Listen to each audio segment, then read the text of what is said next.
jealous of him because he got to do stuff I could never. Shaquille O'Neal just went nuclear on LeBron James and Steph Curry, and the basketball world is still picking up the pieces. The Big Diesel didn't hold back, calling out two of the game's biggest superstars for what he's calling blatant disrespect to the legends who built this league. We're talking about a full-blown war of words that's dividing fans, players, and analysts across the entire NBA community. What did LeBron and Steph do that pushed Shaq over the edge? And why is this controversy exposing a much deeper problem in today's game? Buckle up, because this story gets messy. The tension has been building for years, but everything exploded in early 2025 when a series of comments and actions from LeBron James and Steph Curry seemed to cross a line that Shaquille O'Neal wasn't willing to let slide.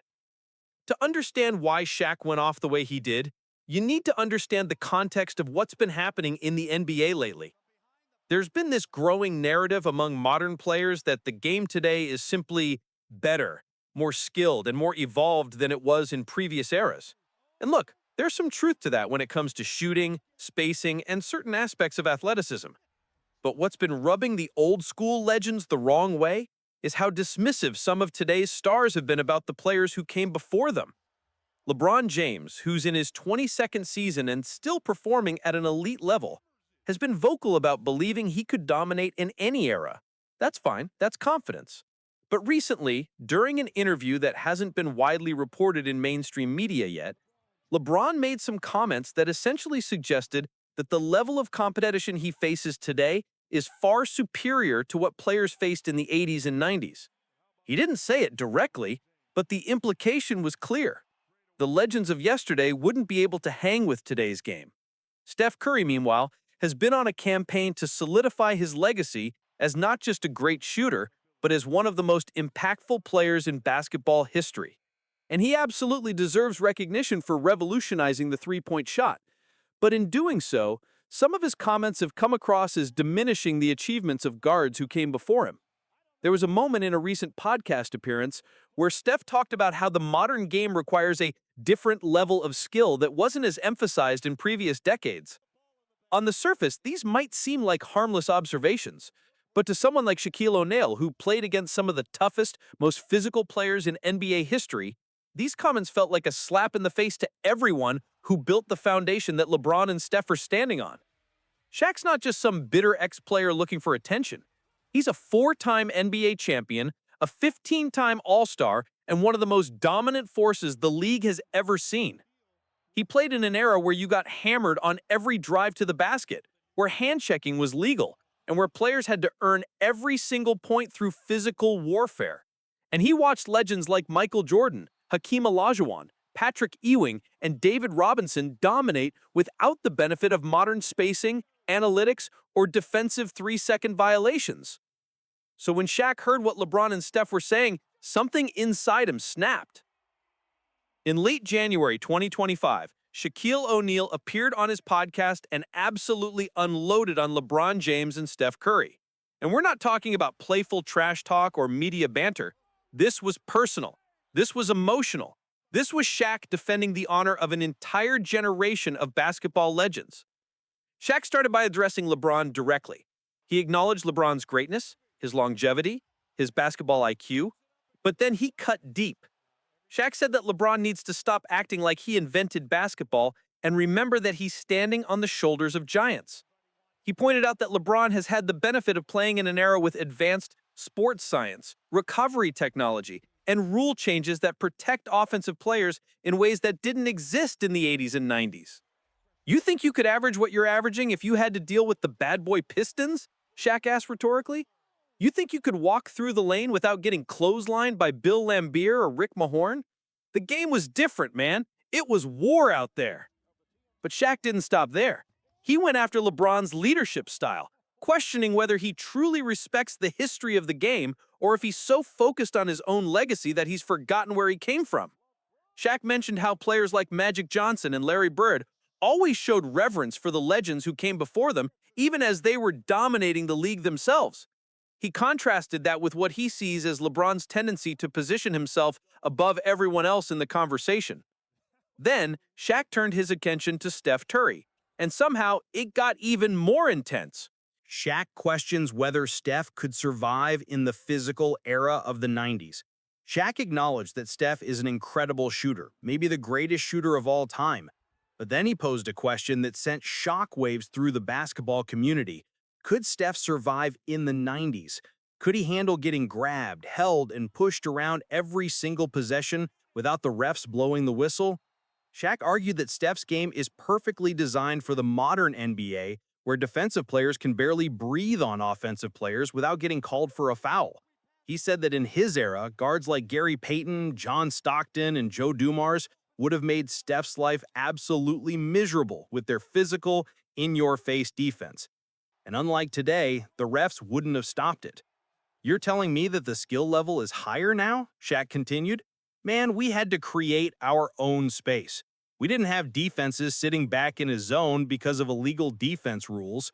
We had to go one-on-one against the best defenders in the world, and they could use their hands. That takes real skill. Shaq also brought up the fact that modern players have access to film study, analytics, and coaching technology that didn't exist in previous eras. He argued that if you gave the legends of the past the same resources that today's players have, they would absolutely dominate the modern game. In fact, Shaq believes that players like Michael Jordan, Akeem Olajuwon, and himself would be even more unstoppable in today's NBA because of how much easier the rules make it to score.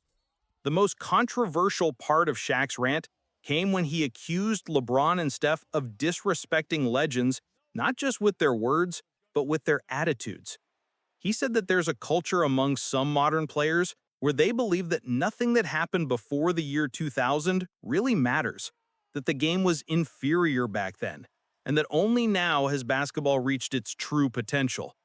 That's disrespectful, Shaq said, his voice rising with emotion. That's disrespectful to Magic, to Bird, to Michael, to Akeem, to all the guys who laid the foundation for you to even have a league to play in. Without them, there is no you. And just like that, Shaq had drawn a line in the sand. This wasn't just a debate about basketball anymore. This was about respect, legacy, and the soul of the game itself. Now, to be fair, we need to understand where LeBron James and Steph Curry are coming from because they're not wrong about everything. LeBron has spent his entire career being compared to Michael Jordan, and in many ways, he's had to defend his era against critics who say that the 90s were tougher and more competitive. From LeBron's perspective, he's played against incredible talent throughout his career. He's faced dynasties, super teams, and some of the most skilled players the game has ever seen. And he's done it while carrying the weight of being the guy for 2 decades. When LeBron talks about the modern game being more skilled, he's pointing to the fact that today's players are more versatile than ever before. Big men can shoot threes, guards can post up, everyone can handle the ball. The level of basketball IQ and positional fluidity is genuinely unprecedented, and LeBron believes that this evolution represents progress, not disrespect. In LeBron's mind, saying that today's game is more skilled isn't the same as saying that past players weren't great. It's just acknowledging that the game has evolved. And honestly, that's a reasonable position. But where LeBron might have crossed the line is in how he's framed that evolution, sometimes in ways that make it sound like previous eras were somehow inferior or less legitimate. Steph Curry's position is similar, but comes from a different angle. Steph knows that he doesn't have the physical dominance of a LeBron or a Shaq. He's not 6'9" and 250 pounds of muscle. He's 6'3" and relies on skill, shooting, and basketball IQ to dominate. And in doing so, he's proven that you don't need to be a physical specimen to change the game. When Steph talks about the different level of skill required in today's game, he's talking about shooting, ball handling, and the ability to perform in space. And he's right that the three-point revolution has fundamentally changed how basketball is played. Teams now have to defend the entire floor, not just the paint. That creates different challenges and requires different skills. But here's where things get tricky. While Steph and LeBron are making valid points about the evolution of basketball, their comments have sometimes lacked the acknowledgement and respect for what came before them. They haven't explicitly said, the legends of the past couldn't play today. but they've implied it enough times that guys like Shaq are fed up. And that's where the disconnect happens, because to Shaq and the old school legends, the modern game isn't necessarily better, it's just different. And in some ways, they believe it's actually easier because of how much the rules protect offensive players. This is the heart of the conflict. Two different perspectives on what it means to be great, and neither side is willing to budge. Once Shaq's comments went viral, the basketball world absolutely lost its mind. Social media exploded with takes, counter takes, and everything in between. Fans were divided right down the middle, with younger fans defending LeBron and Steph, while older fans rallied behind Shaq and the legends. On one side, you had people arguing that Shaq was just a bitter old head who couldn't accept that the game has moved past his era. They pointed out that basketball is always evolving and that clinging to the past is what holds the sport back. They argued that LeBron and Steph have earned the right to talk about their place in history and that Shaq was overreacting to harmless comments. But on the other side, you had fans who were absolutely fed up with what they see as modern players disrespecting the history of the game. They brought up countless examples of legends like Michael Jordan, Magic Johnson, and Kareem Abdul-Jabbar, always showing respect for the players who came before them.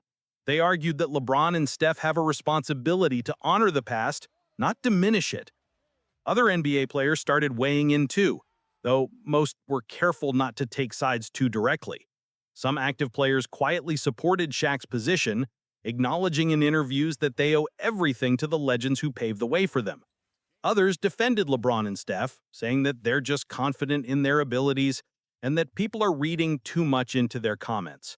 But wait until you hear what happened next. Former players started coming out of the woodwork to back Shaq up. Guys who played in the 80s, 90s, and early 2000s began sharing their own frustrations with how modern players talk about the past. They talked about the physicality of the game, the mental toughness required, and the lack of appreciation they feel from today's stars. One retired legend who asked not to be named publicly said in a private conversation that's been circulating through NBA circles, "These guys today don't understand what we went through. They think they're tough because they play back-to-backs. We played back-to-backs after flying commercial and getting hammered in the paint with no flagrant fouls." Even coaches and analysts weighed in on this. Some argued that both sides have valid points and that this is really just a generational communication gap. Others took harder stances, either defending the modern game or insisting that the league has gotten soft compared to previous eras. What's become crystal clear is that this isn't just about Shaq, LeBron, and Steph anymore. This is about a fundamental divide in how different generations view basketball, respect, and legacy. And that divide is only getting wider. Here's the part that nobody's really talking about, and it's the most important part of this entire controversy. This isn't really about whether LeBron could survive the bad boy Pistons or Steph would struggle against Gary Payton. This is about something much deeper, the tension between respecting the past and embracing the future. Basketball, like any sport, is constantly evolving. The game that Shaq dominated in the 2000s is different from the game that Magic dominated in the 80s, which is different from the game that Bill Russell dominated in the 60s. And each generation of players has to navigate the difficult balance between honoring what came before while also carving out their own legacy. But the problem is that respect can sometimes feel like it's holding progress back. If every modern player has to preface every statement with, "But of course the legends were great too," it can feel performative and insincere. LeBron and Steph probably feel like they've already paid their dues, that they've already shown enough respect, and that they should be able to talk about their own greatness without constantly genuflecting to the past. But from Shaq's perspective, and from the perspective of many legends, respect isn't a one-time thing.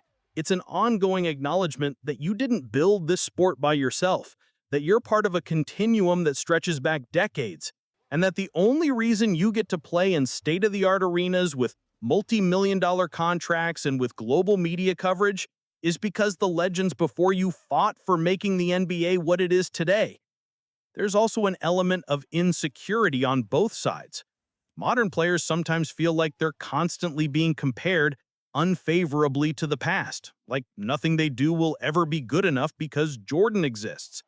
And legends sometimes feel like their accomplishments are being erased or minimized by a younger generation that doesn't fully understand what they went through. The truth is that both eras faced different challenges and showcased different kinds of greatness.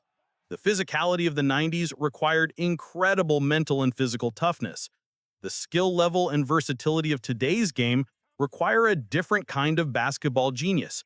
Neither is inherently better or worse, they're just different expressions of excellence. But that nuance gets lost in the heat of the moment. It gets lost when Shaq is passionately defending his era and when LeBron and Steph are confidently asserting their place in history. What this controversy really reveals is that the NBA and sports in general has a nostalgia problem. Older fans and former players often romanticize the past and view the present through a critical lens.